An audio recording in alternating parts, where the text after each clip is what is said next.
आपने तमाम तरह के पेड़ देखे होंगे, लंबा, छोटा, मोटा, पतला, आसमान छूने वाला, ज़मीन पे रेंगने वाला। तो पेड़ों में ना बहुत डाइवर्सिटी है, लेकिन उन पेड़ों में एक चीज़ बहुत कॉमन होता है, वो है उसका कलर।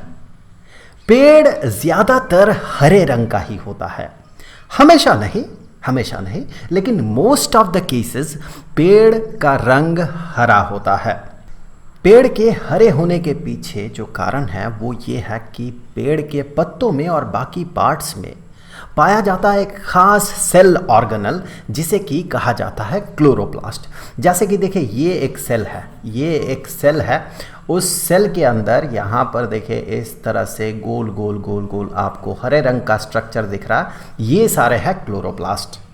इसी क्लोरोप्लास्ट के रंग के कारण ये क्लोरोप्लास्ट हरे रंग का होता है। इसमें होता है क्लोरोफिल, जिसका कि रंग हरा होता है, जिसके कारण क्लोरोप्लास्ट का रंग हरा होता है। और यही क्लोरोप्लास्ट प्लांट सेल में पाया जाता है, काफ़ी अमाउंट में पाया जाता है, इसीलिए प्लांट सेल का रंग जो है ये हरा होता है।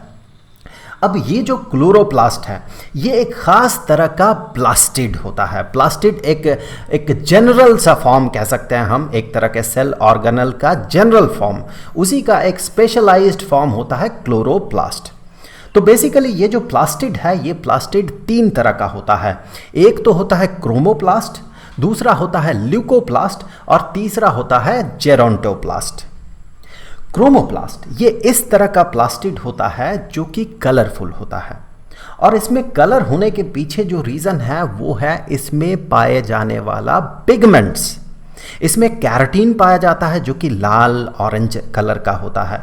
ज़ेंथोफिल भी एक तरह का पिगमेंट है जो कि पीला कलर का होता है, और क्लोरोफिल एक तरह का पिगमेंट है जो कि हरा रंग का होता है। इस कैरोटीन के कारण ही गाजर, कद्दू, टमाटर जैसे सब्जियों में लाल या ऑरेंज कलर पाया जाता है। और जब आप किसी पौधे को छांव में रख दें, इसे सफिशिएंट धूप अगर ना मिले, तो देखेंगे इसका जो पत्तियां हैं ये हरा से पीला होने लगता है। ये जो पीला रंग है ये ज़ेंथोफिल के कारण आता है। और क्लोरोफिल आपको तो पता ही है, क्लोरोफिल पत्तों में मिलता है, ग्रीन पत्तों में और ग्रीन पार्ट्स में, प्लांट के ग्रीन पार्ट्स में क्लोरोफिल मिलता है। कच्चे टमाटर में भी क्लोरोफिल मिलता है, इसीलिए कच्चा टमाटर जो है ये हरा रंग का होता है। फिर समय के साथ साथ वो क्लोरोफिल गायब हो जाता है, तो उसके अंदर जो कैरोटीन है वो कैरोटीन डोमिनेंट हो जाता है और फिर उसका रंग लाल हो जाता है।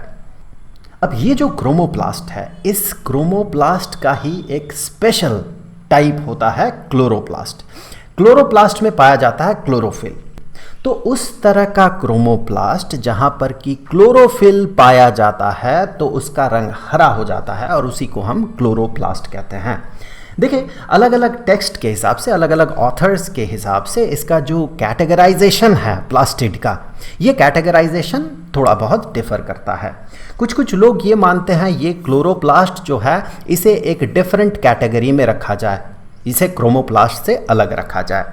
वो ऐसा इसलिए कहते हैं क्योंकि क्लोरोप्लास्ट का जो फंक्शन है बिल्कुल एक यूनिक फंक्शन ये परफॉर्म करता है, वो है फोटोसिंथेसिस का फंक्शन। लेकिन कुछ ऑथर ये मानते हैं कि क्लोरोप्लास्ट चूँकि कलरफुल प्लास्टिड है इसीलिए उसे क्रोमोप्लास्ट के कैटेगरी में रखा जाए। देखिए, अभी फ़िलहाल ये बहुत ज़्यादा इम्पॉर्टेंट नहीं है कि किसे किस कैटेगरी में रखा जाएगा। अभी इम्पॉर्टेंट जो है वो ये कि ये सब काम क्या करता है और किस तरह से फंक्शन करता है। तो ये तो हो गया क्लोरोप्लास्ट, जिसे कि हम क्रोमोप्लास्ट के कैटेगरी में रख सकते हैं क्योंकि ये कलरफुल प्लास्टिड है। और क्यों कलरफुल है? क्योंकि इसमें पाया जाता है क्लोरोफिल जो कि हरे रंग का होता है। अब ये जो ल्यूकोप्लास्ट है ये कलरलेस प्लास्टिड होता है, ऐसा प्लास्टिड जिसमें कोई कलरफुल पिगमेंट नहीं मिलता है। ये नॉर्मली स्टोरेज के लिए यूज़ होता है। इसे भी चार कैटेगरी में कैटेगराइज किया जा सकता है। एक तो है अमाइलोप्लास्ट जो कि स्टार्च को स्टोर करता है, दूसरा है प्रोटीनोप्लास्ट, ऑब्वियसली ये प्रोटीन स्टोर करता है, और तीसरा है एलायोप्लास्ट जो कि फैट स्टोरेज के लिए यूज़ होता है, और चौथा है टैनोसोम जो कि टैनिन प्रोडक्शन करता है, टैनिन बनाता है। टैनिन एक इस तरह का बायोमॉलिक्यूल है जो कि प्रोटीन के साथ बाइंड हो जाता है और प्रोटीन के प्रेसिपिटेशन में हेल्प करता है। तो समहाउ टैनिन ये समहाउ प्रोटीन मैन्युफैक्चर या प्रोटीन सिंथेसिस में कुछ हद तक मदद करता है। और ये जेरोंटोप्लास्ट जो है ये एजिंग लीव्स में, बूढ़ा होते हुए पत्तों में ये पाया जाता है।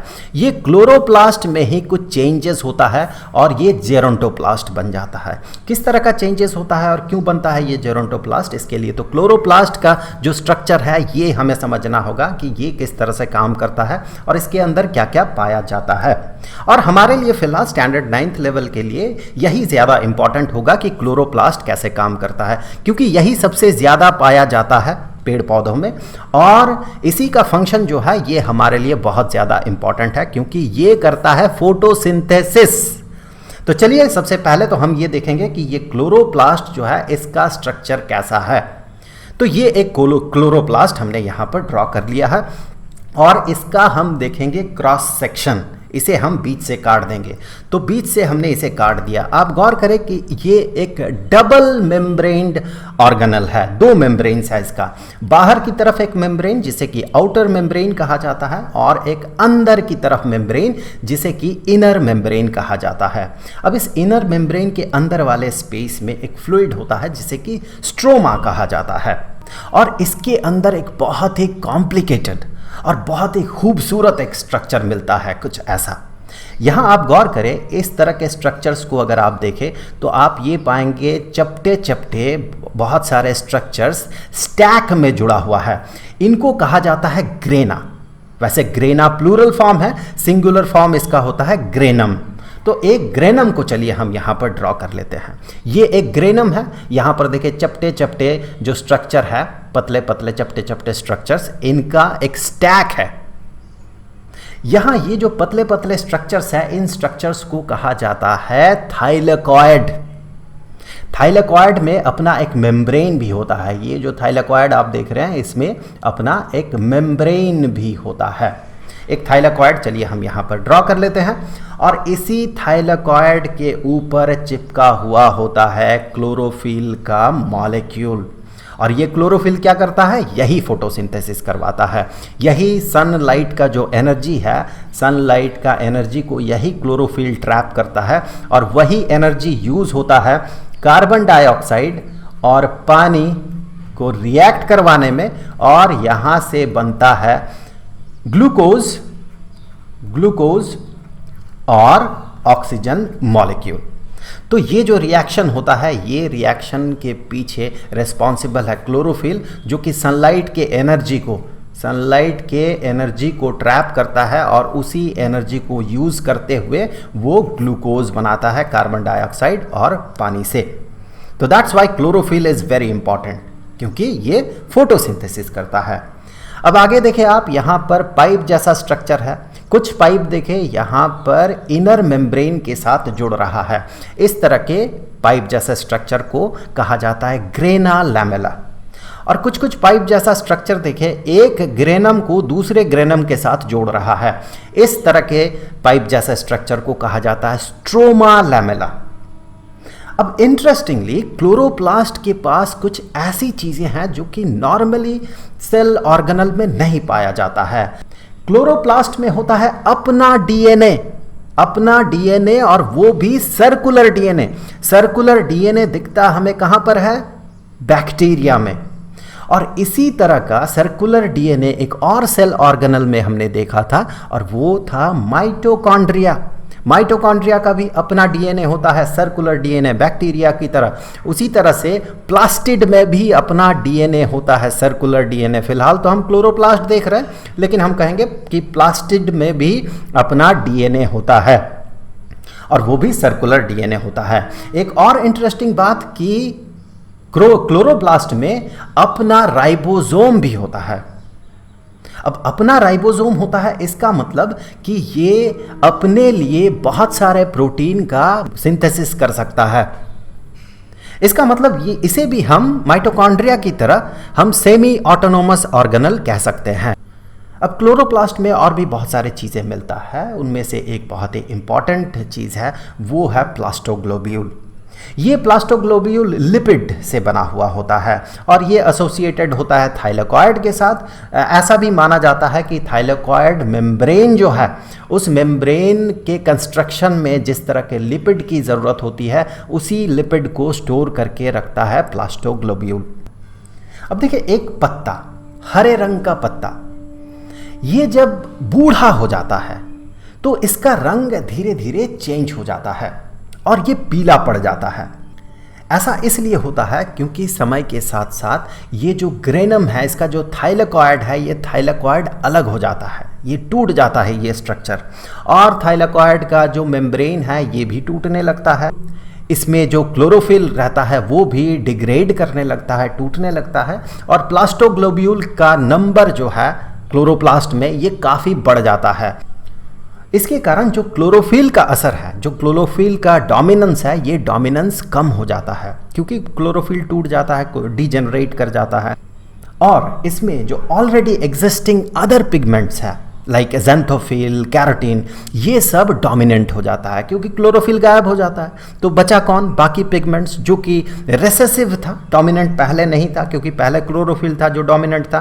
अब वो क्लोरोफिल चला गया तो ऑलरेडी एग्जिस्टिंग जो पिगमेंट्स है वो डोमिनेंट हो जाता है। इसीलिए पत्तों का रंग बूढ़ा होते साथ हरा से पीला, थोड़ा थोड़ा नारंगी जैसा हो जाता है, लाल लाल हो जाता है।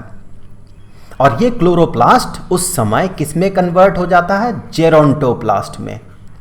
तो अब तक जो भी हमने देखा, इससे अगर हम प्लास्टिड को डिफाइन करना चाहें तो हम कुछ ऐसे कहेंगे कि plastid is a double membrane bound semi autonomous organelle. ये डबल मेम्ब्रेन बाउंड ऑर्गेनल है, साथ ही साथ इसे हम सेमी ऑटोनोमस ऑर्गेनल भी कह सकते हैं।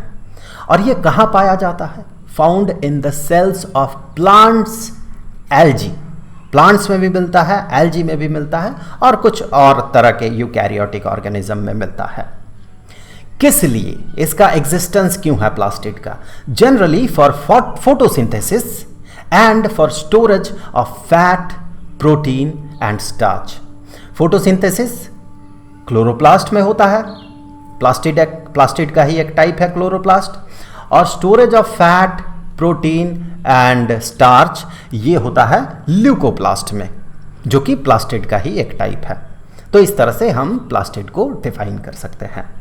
तो आई होप कि ये वीडियो आपके लिए हेल्पफुल रहा होगा। नेक्स्ट वीडियो का लिंक आपको यहाँ पर स्क्रीन पे मिल जाएगा, वहाँ क्लिक करके आप उस वीडियो को देख सकते हैं। अब जाते जाते मैं आपको बता दूं कि स्टैंडर्ड 9th के लिए बायोलॉजी का chapter the fundamental unit of life के सारे वीडियोज़ का जो प्लेलिस्ट है उसका लिंक आपको नीचे डिस्क्रिप्शन में मिल जाएगा।